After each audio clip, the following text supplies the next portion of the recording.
المغرب يا المغرب يا اللي راكم لاتين بينا نتوما برجالكم بصغاركم نهار كامل نتوما لاتين بينا يعطيكم هم تتلهاو به ان شاء الله يعطيكم هم تتلهاو به ان شاء الله. يا راني نقول لكم باللي لو كان ما تبعتوش ولادكم للبلدان يقحبوا ما تاكلوش ما تاكلوش. وحده شارفه قروشه حقيره فقيره لقيطه باقي ليها ويكند وتموت ومازال كدوي بهاد المصطلحات ديال الزنقه باش تعرف هنا تربيه بيوت الرذيله كتلعب الدور وما يبقاش فيكم بالحال من نقول لكم ابناء اللقطاء. وتخيل معايا قمه الحقاره والوقاحه والسم والحسد. هذا الشيء كامل علاش؟ على خوتهم المغاربه. علاش؟ حيت المغاربه اختاروا طريقهم يطراسيو طريقهم للعالميه، اما الخرائر ما رضاوش، قال لك خصكم تبقاو معنا في المستنقع لتحت في هذه القاره الحقيره الفقيره. ودابا تخيل عزيزي المشاهد الجيل القادم اللي غيتربى على يد هاد العنقروشه كيفاش غيطلع. بغيتي الجواب؟ ها الفيديو الثاني. السنغال داتها نتوما ما ديتوهاش. دو الشعر دو البعر هذاك واش تربحوا غير عيب. خلصتوا اللي فوقكم واللي تحتكم مخلين ولاد بلادكم للشر وباغيين تدوا كاس افريقيا باش ديروا غير الاسم. والله ما تدوها حنا سيادكم. الفرحة سبحان الله كاع ما تخلصش هذيا والله العلي العظيم. لو كان ربحت الجزائر والله ما كنا حنفرحوا هكا. واحد يقول كلمة الحق كشغل تاع الظلم تجيبنينا. نعم عزيزي المشاهد، تربيه ابناء بيوت الرذيله اش غتوقع منهم ملي كتكون المراه الشارفه وكدوي بمصطلحات زنقويه؟ في نظرك داك الجيل القادم اش غيطلع من غير بناتهم في الدعاره وعندهم الدعاره بالرخصه واللقطاء والحقد والسم وعايشين في واحد الكوكب راه ما كاينش على وجه الارض. خلاها شحال من العالم كيقولها لهم وما بغاوش يفيقوا. عرفتي علاش؟ داقين لهم واحد الهبره في الصغر ديال كره المغرب لدرجه المغرب حقد المغرب كيتقرا عنده في المدارس. وبالله عليك عزيزي المشاهد ملي كتلقى بنت صغيره عندها 6 سنين او 7 سنين وكتدوي بهذه الطريقه على دولة إسلامية المفروض يكونوا خوتهم كما كيقول لك خوا وكيقريو ولادهم على حقد والكراهية للمغاربة. بالله عليكم الدرية عندها 6 سنين في بلاصة ما يقريوها حب الوطن كيفاش طيع والديها وكيفاش غتطلع امرأة صالحة؟ راه هي كتعتبر من الجيل القادم اللي خصو يكون منور في الجزائر. وشوف على بالله عليكم شوف شنو كيقريو. تصانت عزيزي المشاهد وسقي عويناتك وديناتك. أنا فرحانة أنا فرحانة كي خسرت المروك. أنا فرحانة بزاف كي ربحت السنغال وخسرت المروك. السنغال نعملها كلي عالمي والشح نقولوا للمروك الشح فيها. وتحية الجزائر. 90% تاع الجزائريين أميين. دابا سالينا من بناتهم عزيزي المشاهد اجي ندوروا لولادهم الشواكره نتاع لافريك. حسب لهم داك الشيء اللي كيديروا في السوشيال ميديا هو اللي كاين في الواقع. وفين؟ في بريطانيا في دوله عظمى. البارح واحد الكرغولي خرج بالليل كيدير نعم سيدي وحنا ونديروا وحنا لي زالجيريان فور ورجاله وحنا الشواكره تاع لافريك وكيغوت في بريطانيا وهو غيخرج ليه واحد البوليسي بقى كيشوف فيه هو يتيري فيه طراق جابو كاو كي الكلب بحال اللي قتل شي كلب جابو في الارض. تفرج عزيزي المشاهد. Hey,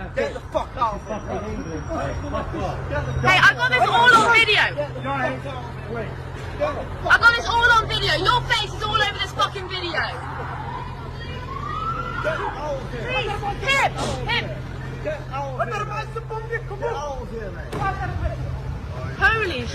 Holy shit. مكسر في طنبلة شوية. What are you doing, mate? What are you doing, bro? Get out of here, mate. ارنكم. ها؟ ارنكم. ها؟ Mate, get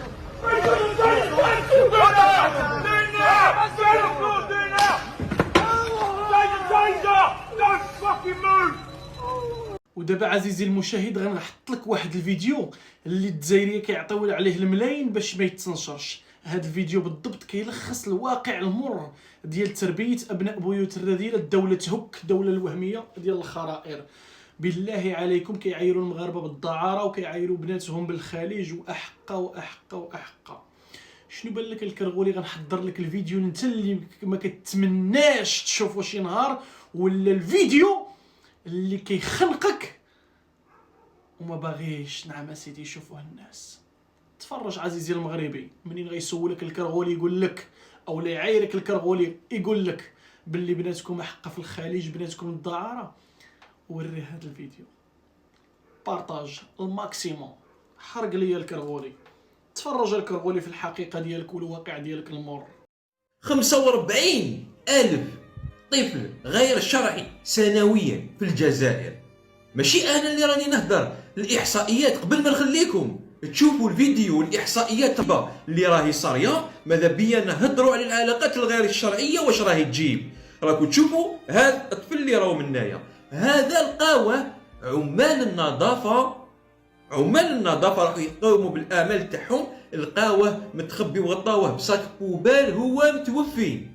وهذا اللي راهو هنا تاني لقاه انسان على شط بحر وحده في وسط بحر هكذا، راحوا رماوه تم، ما خافوا عليه على الحيوانات، ما خافوا عليه يموت للجوع، ما خافوا عليه يمرض. قسات القلوب بسبب واش؟ العلاقات الغير الشرعيه.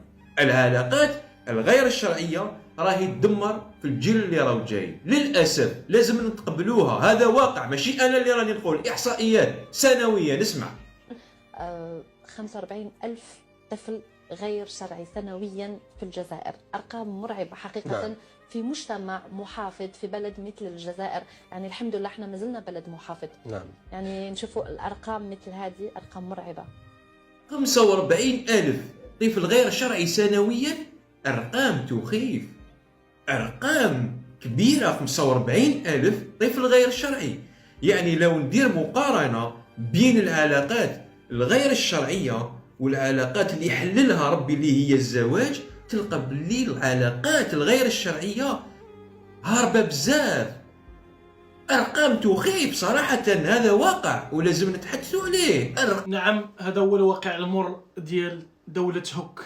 الإخوان تحياتي لكم، سلام الله عليكم كاملين، ونتمنى رمضان على الأبواب، ونتمنى يدخل عليكم الصحة والسلامة، وكما العادة ختامها مسك. بزاف على منكم المغرب، وقطع الله يدير الخير، وما تنساوش الخوت البارطاج ومتابعة الصفحة. جزاكم الله خيرا فضلا وليس أمرا، دمتم في رعاية الله، السلام عليكم.